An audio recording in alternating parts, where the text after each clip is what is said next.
Hello students. तो आज हम सीखने जा रहे हैं एडजेक्टिव का प्रयोग करके सिंपल सेंटेंसेस के अंतर्गत दो या दो से अधिक सिंपल सेंटेंसेस को मिला करके एक सिंपल सेंटेंस बनाना। तो चलिए आज हम जो है पढ़ते हैं कि किस तरह से एडजेक्टिव की मदद से दो या दो से अधिक सिंपल सेंटेंसेस को जोड़ करके एक सिंपल सेंटेंस बनाते हैं। तो भाई सबसे पहली बात तो ये आती है कि भाई एडजेक्टिव को समझ लें। एडजेक्टिव क्या होता है? तो एडजेक्टिव क्या होता है? Adjective is that word which qualifies a noun और प्रोनाउन, अर्थात जो शब्द संज्ञा या सर्वनाम की विशेषता बतलाते हैं उनको हम क्या कहते हैं? एडजेक्टिव कहते हैं। तो आप उसको कैसे जोड़ें ये हमें सीखना है। तो यहाँ पर हमने एडजेक्टिव को समझ लिया, तो हम सीधे लिखते हैं यहाँ पर हाउ टू कंबाइन, कि कैसे हम जो है दो या दो से अधिक सिंपल सेंटेंस को जोड़ करके एक सिंपल सेंटेंस बनाएं एडजेक्टिव की मदद से। तो देखिए भाई इसको हम स्टेप बाय स्टेप पढ़ लेते हैं। इस विधि से या इस विधि के द्वारा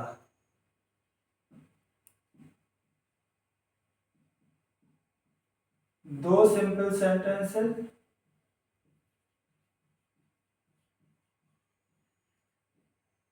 को तब जोड़ते हैं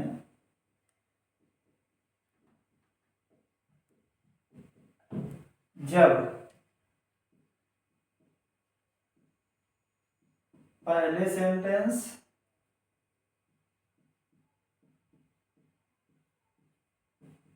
में कोई नाउन आया हो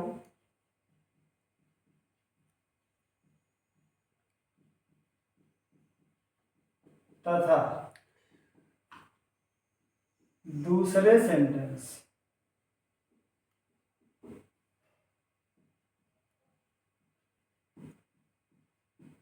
ऐसा एडजेक्टिव आया हो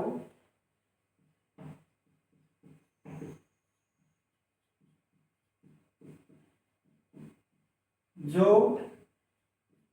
उस नाउन, किस नाउन की? इस नाउन की, ठीक है ना? तो जो उस नाउन की विशेषता बतला रहा हो।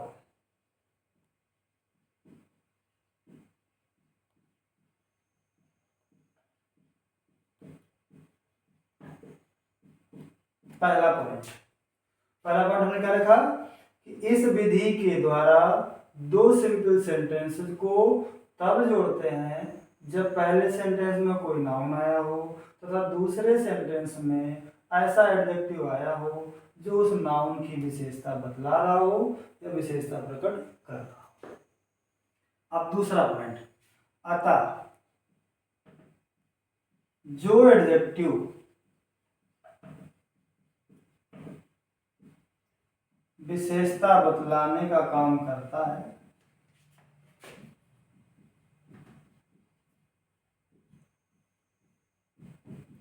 का कार्य करता है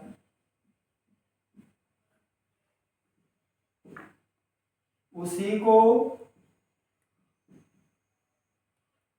नाउन के पहले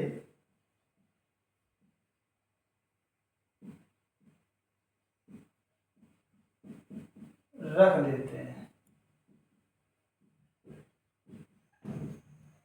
अब तीसरा पॉइंट है,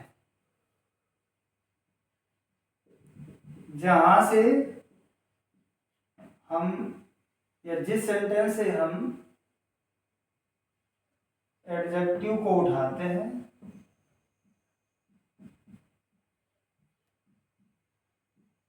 या चुनते हैं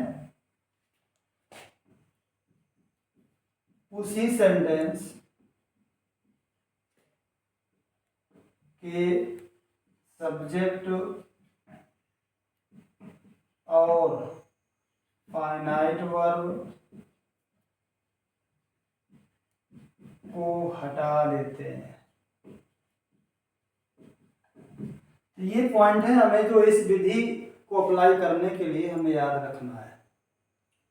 तो हमने भाई क्या बताया आपको कि इस विधि के द्वारा दो सिंपल सेंटेंस को तब जोड़ते हैं जब पहले सेंटेंस में कोई नाउन आया हो तथा दूसरे सेंटेंस में ऐसा एडजेक्टिव आया हो जो उस नाउन की विशेषता बतला रहा हो। अतः जो एडजेक्टिव विशेषता बतलाने का कार्य करता है उसी को नाउन के पहले रख देते हैं। किस नाउन के पहले? जिसकी विशेषता बतलाता है। और जहां से हम एडजेक्टिव को उठाते हैं, जिस भाग से सेंटेंस के, जिस सेंटेंस से हम एडजेक्टिव को उठाएंगे उसी सेंटेंस के सब्जेक्ट और फाइनल वर्ब को हटा देते हैं। अब हम लोग जो है इस विधि को और अच्छे ढंग से समझने के लिए कुछ एग्जाम्पल्स को देख लेते हैं, जिनसे कि हमें और अच्छे ढंग से विधि समझ में आ जाए। तो चलिए, इसमें हमने पहला एग्जाम्पल लिया, आई सा a man, the man was blind. मैंने एक आदमी को देखा, ये चीज हम कह सकते हैं मैं एक आदमी से मिला, द मैन वाज ब्लाइंड, वो आदमी अंधा था। तो हमने क्या बात आपको बताई कि पहले सेंटेंस में कोई नाउन आया हो, यहाँ भी नाउन आ सकता था लेकिन अभी फिलहाल तो प्रोनाउन है, अभी यहाँ नाउन क्या है? मैं। ठीक है, तो पहले सेंटेंस में कोई नाउन आया हो और दूसरे सेंटेंस में ऐसा एडजेक्टिव आया हो जो उस नाउन की विशेषता बतला रहा हो। तो भाई नाउन के पहले कैसा है कैसे लगा देंगे तो हमको एडजेक्टिव मिल जाएगा, क्योंकि इसमें ज्यादातर किसका प्रयोग होता है? Adjective of quality. ठीक, तो भाई आदमी कैसा था? अंधा था। तो इसका मतलब ये जो ब्लाइंड वर्ड है ये जो नाउन की विशेषता बतला रहा है। तो हमें क्या करना है कि जो एडजेक्टिव विशेषता बताने काम कर रहा है इसको एडजेक्टिव को हम इसके पहले रख देंगे और फिर बाकी जो बचा सब्जेक्ट और फाइनाइट वर्ब उसको हम क्या कर देंगे? हटा देंगे। तो हमारा क्या बना ये? आई सा आ, इसको एडजेक्टिव पहले आई तो क्या हो जाएगा? Blind man. दूसरा सेंटेंस,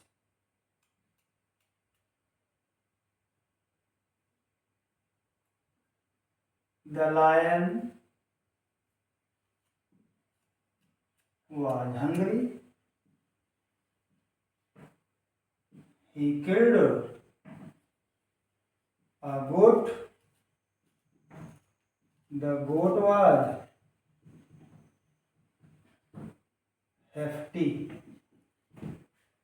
अब इस सेंटेंस को देखते हैं, इसमें जो है तीन सेंटेंस हैं, एक ये है, एक ये है और एक ये है। अब तीन सेंटेंस है तो तीन में जो है तीन फाइनाइट वर्ब हो गई, इसकी फाइनाइट वर्ब ये है, इसकी फाइनाइट वर्ब ये है और इसकी फाइनाइट वर्ब ये है। वाज हो गया ना?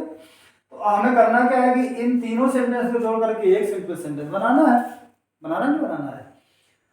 तो अब हमें क्या करना है, देखिए भाई यहाँ एक नाउन आया है, यहाँ एडजेक्टिव है, ये जो एडजेक्टिव किसकी वजह से बता रहा है? लायन की। तो हम क्या कर दें, इसको इस फाइनल वर्ब को समाप्त करने के लिए इस एडजेक्टिव को नाउन के पहले रख दें। तो ये क्या हो जाएगा? Hungry lion. बोलो हुआ कि नहीं हुआ? Hungry lion. अब यहाँ जब सब्जेक्ट ये आ गया तो हमने इस सब्जेक्ट को हटा दिया, हटा दिया, इसकी फाइनाइट और हमने यहाँ रख ली, किल्ड।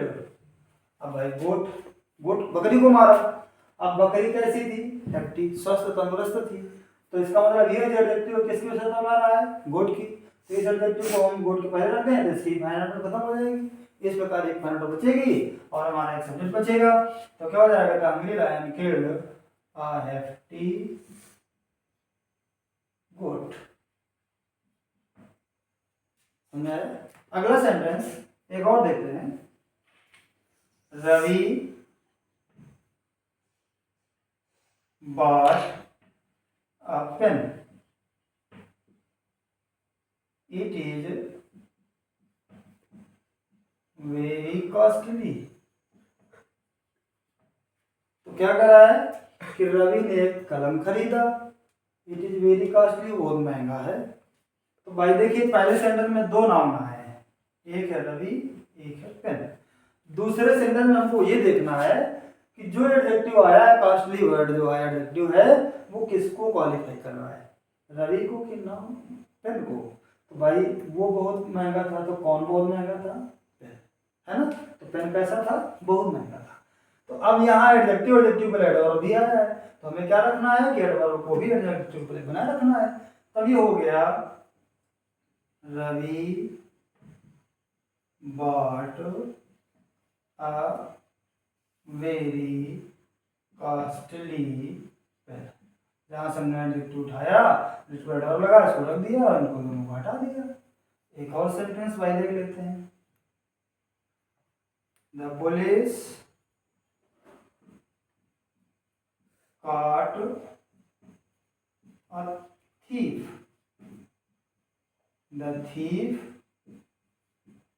was notorious.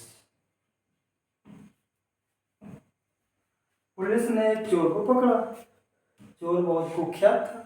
जो बुरे काम के लिए जाना था उसको क्या कहते हैं? नोटोरियस।